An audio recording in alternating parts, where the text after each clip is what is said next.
Ay çok lezzetli dostlar. Ana tabiatın koynunda serinlenme.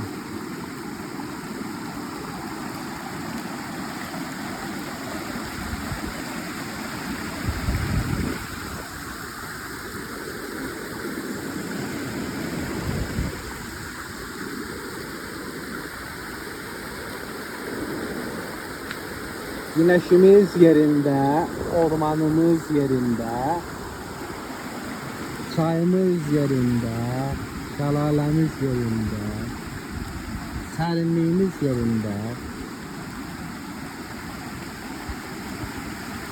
Ana yurdun, vatanımızın bir parçası, tabiatının bir parçası. Ve serin su. Burada yaşanmaktadır.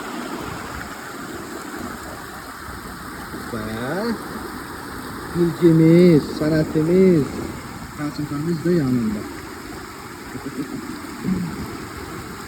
Daha neye ihtiyacımız var? Tabiat ve medeniyetin harmoniyası. Manevi medeniyetin harmoniyası. Deməli dostlar, bu kitabdan bir antik şairlərdən birinin şeirini oxumaq istəyirəm sizə.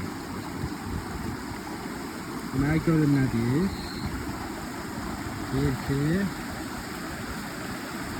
həkim məni başqa bir qayğı narahat etməsin. Mən elə hey müdriklik və şücaət haqqında düşünmək istəyirəm.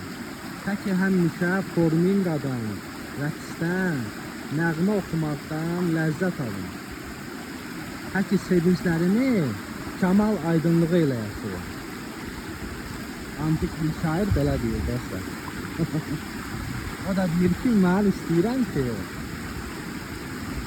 nəğmə oxumaqdan, rəqsdən, şeiriyyatdan zövq alın, ləzzət alın. Sevinclərimi kəmal aydınlığı ilə yaşayır.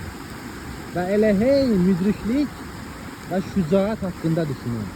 Yəni qəhrəmanlıq və bilgəlik haqqında düşünün. Antik şair o zamanlar təbiətdən və mənəviyyatdan zövq alırdı. İndi də biz onun o misilsiz təcrübəsini öz varlığımızda yaşamaq istəyirik.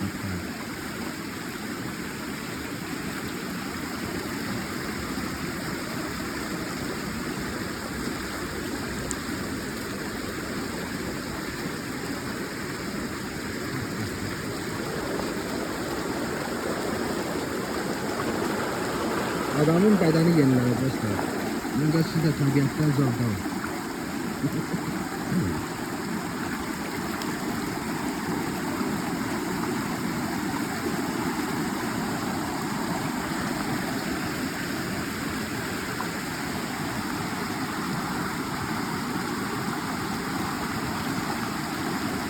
Hələlik dostlar, özdən müğayət olun.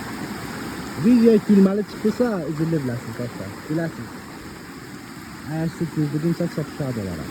Sağ olun dostlar.